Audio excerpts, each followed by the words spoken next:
Hi, my name is Nairi and I'm a Trigeminal Neuralgia sufferer, and I've already done 2 videos for you that you can explore on my channel.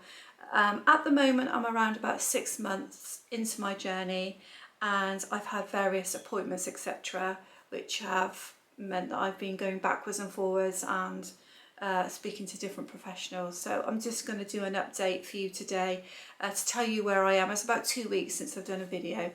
So since I last spoke on my last video, I've had a phone call from my dentist, and she was the first one to pick up that she believed I had trigeminal neuralgia, and thank God she put me on carbamazepine, which calmed down that pain and actually gave me a bit of a hope that I could, carry on living as it were. So she rang me and said that she'd had the letter through from maxillofacial, which are the last people that I've seen, to say that a referral was going to be happening to the neurologist. So she was saying to me that she felt that the letter was pretty awful, which if you look on my last video, I was really upset about this letter. It was just so blunt and so uncaring that I was just so shocked, because the actual person I saw was really, really lovely. And it just, I don't know why, just upset me. I think a lot of things upset me at the moment. I just feel quite vulnerable and quite needy sometimes. So she rang me and said, don't worry about it. It was dictated, it's come out a bit wrong, but are you going to get a referral? She was asking if he was going to do it or if she was going to do it. And so I suddenly thought, I don't know, because sometimes I can't think straight. As I'm sure you trigeminal neuralgia sufferers know, that once you're on high medication doses, I think especially with carbamazepine, I don't know about the others, you can get a bit foggy. So I said, I don't know. I thought he was. So she was sort of chatting to me, and I was saying to her how, I was struggling, and I basically said this sucks, and I don't think she had much time between patients, so I don't think she had much time to talk. But we were talking about this guy that I'd last seen and being referred on to neurology. She said she would check for me anyway whether the referral had happened. But I said, do you think then that he's looked at the MRI, so I'm going on to neurology, do you think that they will find anything that he hasn't found, as in the MRI came back with sort of no compression, no MS, and no possible tumour. And she said, no, Nara, I don't actually think that when you go to neurology you'll get a different story. The person that she knew that I'd seen, she said he's very, very good, and I don't think the story will be any different. And the person I saw had said to me, this is what you're living with, and you need to be looked after now long term by neurology and chronic pain management. So I came off the phone, relieved that she'd phoned me, really grateful that she phoned me. And after that day, I had another meltdown. On my last video, I don't want to keep referring to my last videos because you'll be pinging around looking at them, there's only 2. But on my last video, I'd said that I'd had a major meltdown, and that I was aware that I could be getting very depressed and I need to be careful. And I said, but I think that's my last meltdown. Well, it wasn't, because I had another one. And it was after that phone call, I've noticed now that when I speak to professionals and they're telling me that this is what it is and it's not going to get any better, as in this is what it is and it's actually trigeminal neuralgia, I think after I speak to a professional then I'm really down, and then that's when I have my meltdowns, and they're pretty volatile.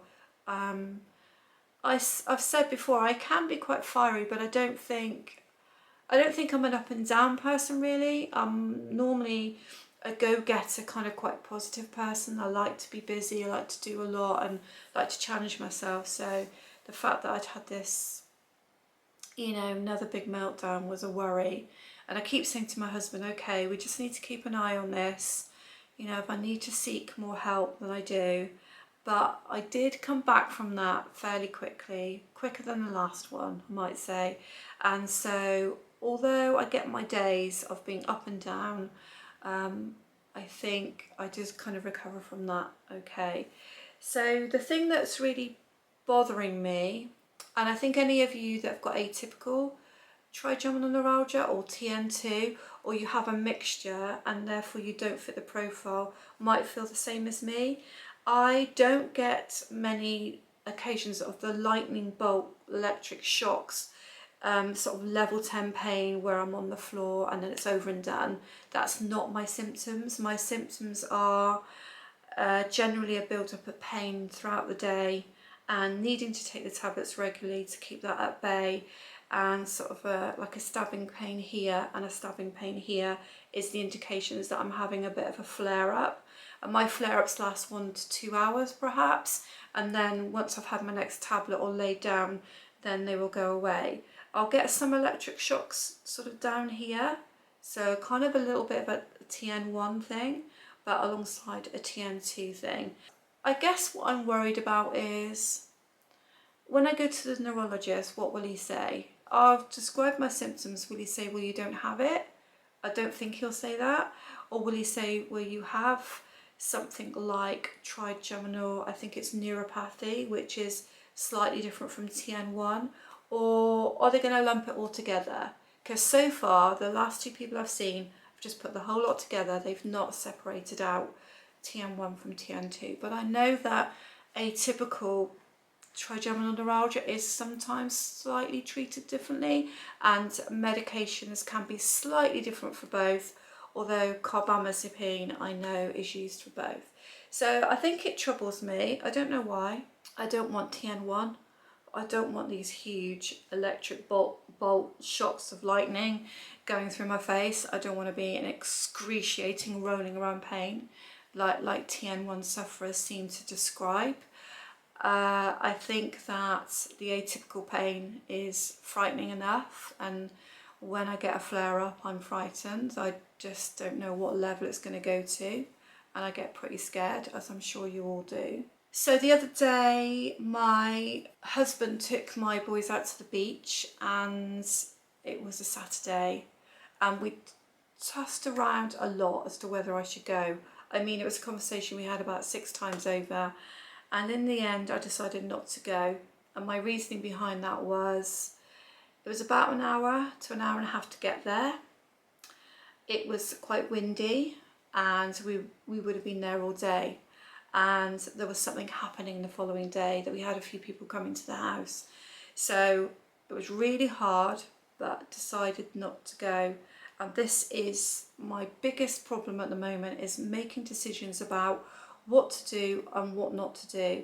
I found enough interest to help me to get through the days. I've got enough interest to help me, but it's when there are trips or people come into the house, things out of the ordinary, I really don't know how to make that decision. And part of me wanted to try to see how I got on, but the deep inside I knew it was going to be too much, so I did some stuff at home. It's going to be trial and error, and I don't like that, because what I don't like about it is the fact that I don't want to increase the pain levels, but I don't want to miss out on stuff either. And it's the summer holidays at the moment, children at home, and we have a couple of prepaid things that we've got, you know, coming up that we could do with the children, but they'll be all day things, and I will be really nervous about trying those out. I probably will try at least one of them out to see, but I'll be really nervous.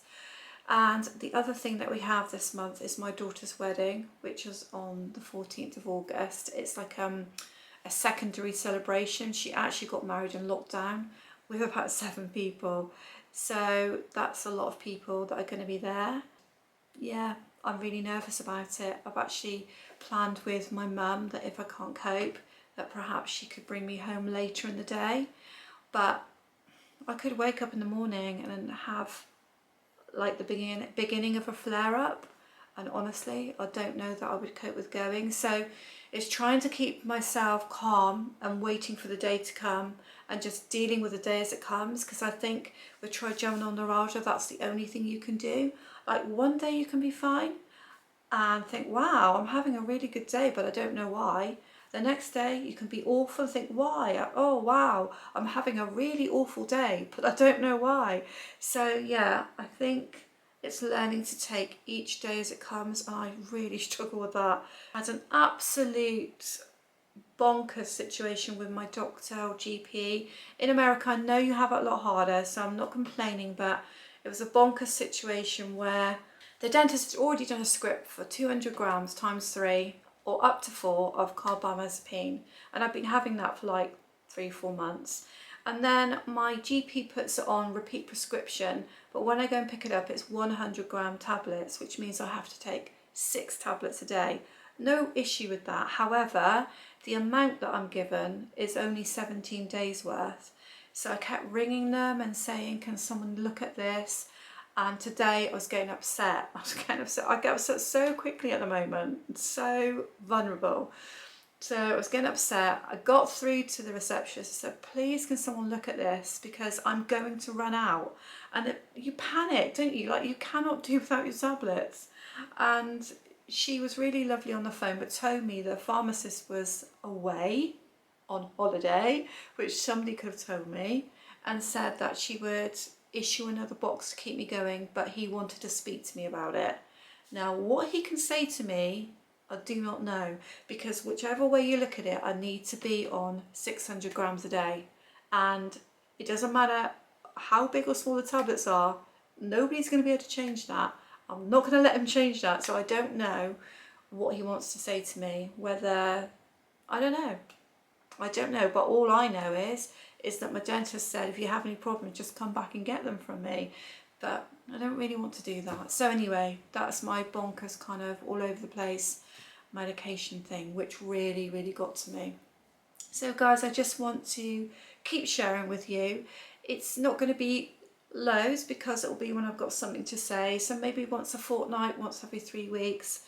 Keep on tracking my journey with you. I know so many people have been lovely in the comments and just been so supportive of the fact that I'm sharing my journey. And I think for some people who feel sometimes like they're going a bit crazy, like I've definitely felt like I'm going a bit crazy, maybe it's a reassurance that my journey is similar to theirs. But for those of you who are having a different journey and it doesn't necessarily match with yours, don't worry, because trigeminal neuralgia is all over the place. Everybody is completely different and lots of different things work for different people. So thank you for listening. Subscribe if you want to know when my videos will come out and hit the notification bell. Thank you.